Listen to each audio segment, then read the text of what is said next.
guys, kami dari Sekolah Tinggi Pastoral Don Bosco Tomon, mahasiswi semester 3, kelompok 8.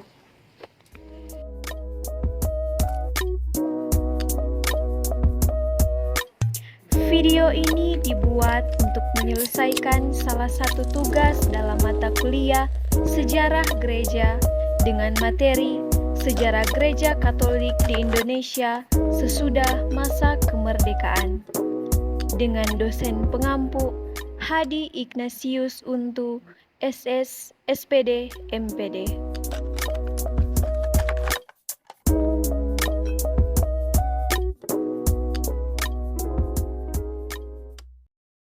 Sebelum masuk dalam pembahasan, izinkan kami untuk memperkenalkan anggota kelompok kami. Yang pertama, saya sendiri, Monica Sangkai.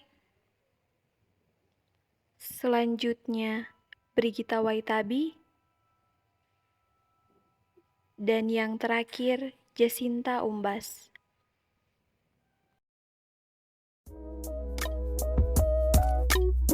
Sejarah Gereja Katolik Indonesia sesudah masa kemerdekaan. Situasi Gereja Katolik sesudah kemerdekaan. Poin A. Peran Gereja Katolik dalam politik Indonesia. Masa gelap Jepang berakhir dengan diproklamirkan kemerdekaan Republik Indonesia. Dengan Undang-Undang Dasar 1945, kebebasan beragama dijunjung tinggi. I.J. Kasimo adalah salah satu tokoh awam Katolik dan beberapa tokoh awam lainnya. Belanda dalam hal ini ingin masuk kembali ke Indonesia, namun membuat hubungan dengan Indonesia memburuk sehingga diadakan perjanjian Linggajati dengan Kasimo sebagai anggota dalam pertemuan itu. Bagi Indonesia memanglah ini langkah menuju kemerdekaan, namun bagi Katolik menjadi jarak bagi Indonesia. Poin B. Kongres Umat Katolik seluruh Indonesia. Keterlibatan umat Katolik dalam membangun Indonesia tampak dengan Kongres Umat Katolik seluruh Indonesia atau yang disingkat KUKSI pada 7-12 Desember 1949. Dalam kongres itu dihasilkan keputusan membuat partai politik, organisasi buruh Katolik, organisasi wanita Katolik, dan pemuda Katolik.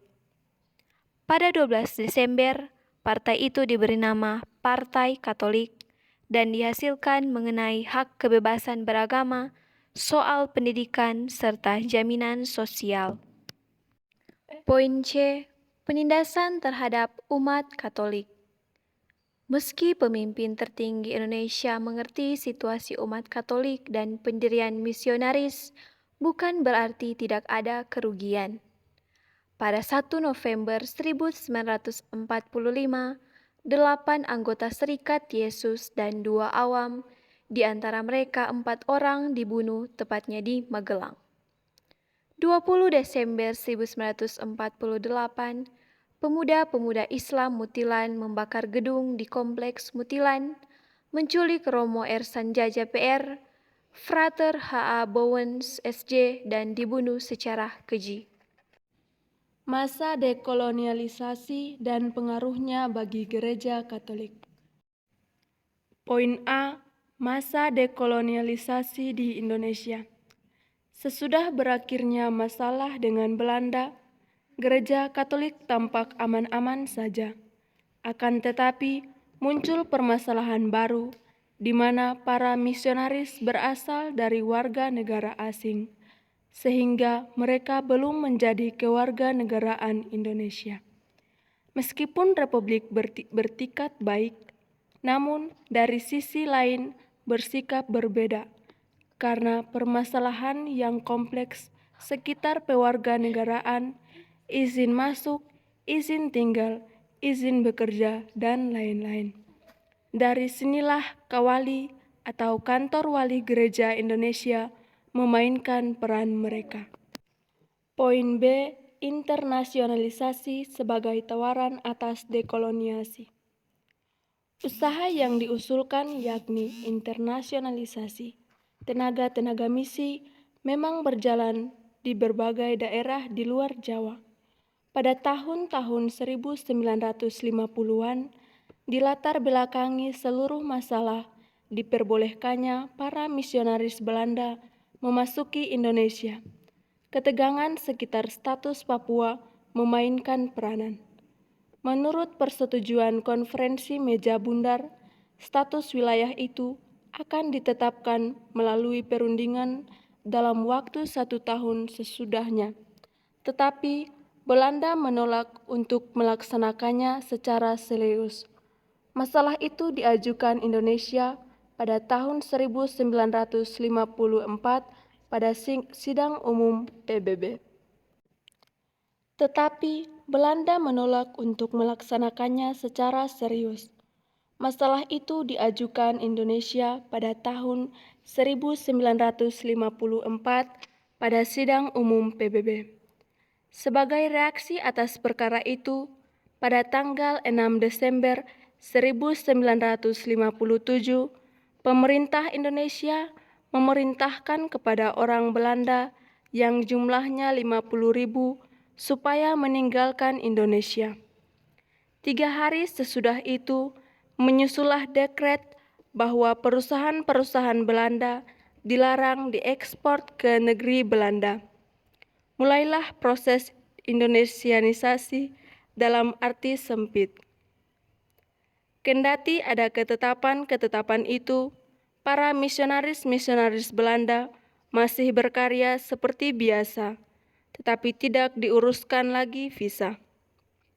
Pada tahun 1958, sudah dimohonkan visa untuk 35 misionaris non-Belanda. Untuk tahun-tahun sesudah itu, diharapkan lebih banyak permohonan sebab berbagai ordo dan kongregasi sedang menjalin pertukaran internasional. Naturalisasi para misionaris Belanda. Pada tahun 1958 diberlakukan juga undang-undang baru tentang naturalisasi orang-orang luar negeri. Banyak imam dan religius mengajukan permohonan untuk dapat menjadi warga negara Indonesia. Berdasarkan berita pada tahun 1961, dapat digambarkan bahwa 85 misionaris dalam bulan September tahun itu akan dapat menerima kewarganegaraan Indonesia, yakni 6% dari kelompok yang mengajukan permohonan 1959. Hubungan yang tidak harmonis antara Belanda dan Indonesia cukup membawa pengaruh besar bagi pengembangan gereja di Indonesia. Para misionaris di Nusantara banyak mengalami masalah. Pada tanggal 1 Agustus 1959, tenaga menganjur luar negeri dilarang supaya jangan lagi mengajar di sekolah-sekolah Indonesia. Berkembangnya nasionalisme di Indonesia tidak langsung anti-Belanda, tapi umumnya ditujukan melawan pengaruh-pengaruh yang non-Indonesia. Ada sikap anti-Cina atau melawan minoritas Cina, anti-Arabia, dan anti-Barat. Semua peraturan dekolonialisasi dari pemerintah Indonesia pada tahun-tahun itu dimaksudkan untuk memberi rakyat Indonesia wajah nasionalnya sendiri. Suka atau tidak, misi Katolik harus ikut. Warisan misi Katolik Belanda di Indonesia perlu dihancurkan bukan karena Belanda, tetapi karena tidak berwajah Indonesia. Pendirian hierarki di Indonesia dan arah pengembangan gereja. Poin A. Pendirian hierarki di Indonesia. Salah satu momen terpenting dalam proses kemandirian wilayah gerejawi ialah didirikannya hierarki. Dengan demikian, status daerah misi dihentikan. Pendirian hierarki berarti kawasan dinyatakan mandiri oleh Roma. Tetapi dengan demikian, masih banyak pernyataan sekitar pendirian itu yang belum terpecahkan. Kemudian ditanggapi oleh Monsignor van Valenberg beliau mengatakan bahwa sejauh ini tidak ada usaha dari Indonesia yang mengarah pada didirikannya hierarki, dan bila ada perlulah diketahui oleh saya selaku pengurus harian konferensi para uskup, dan kedua karena saya berhubungan dengan Monsinyur Ludovicus Bondeke. Pada sidang Mawi pada bulan Mei 1969 dihasilkan beberapa hal, yakni yang pertama, inisiatif mendirikan hierarki berasal dari Roma, yakni propaganda fide. Yang kedua, semua ordinaris yang non-Indonesia bersedia mengundurkan diri dan digantikan oleh ordinaris Indonesia sekiranya itu diminta oleh Roma. Yang ketiga, ketika itu calon-calon uskup Indonesia masih kurang. Yang keempat, Roma diyakinkan oleh hal itu dan pemerintah Indonesia menerima situasi itu. Jawaban dari Roma baru tiba 9 bulan sesudah itu. Pada tanggal 3 Januari 1961, secara resmi didirikan hierarki Indonesia meliputi 6 keuskupan agung dan 9 keuskupan. Poin B. Pengembangan Gereja Katolik Indonesia. A. Pendidikan.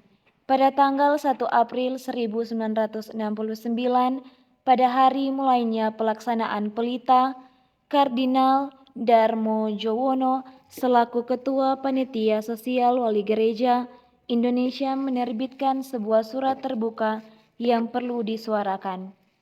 Pendidikan perlu terarah kepada pengembangan, karenanya harus merupakan pendidikan yang dapat menciptakan tenaga-tenaga kejujuran yang mencakup dan penuh rasa tanggung jawab dalam bidangnya, dan mulailah dari bawah sampai ke atas. Umat Katolik Indonesia sudah lama menyadari bahwa sumbangan yang amat berharga untuk pembangunan negara adalah lembaga-lembaga pendidikan serta sosial yang bekerja dengan tekun, tertib serta penuh semangat pengabdian dan keahlian.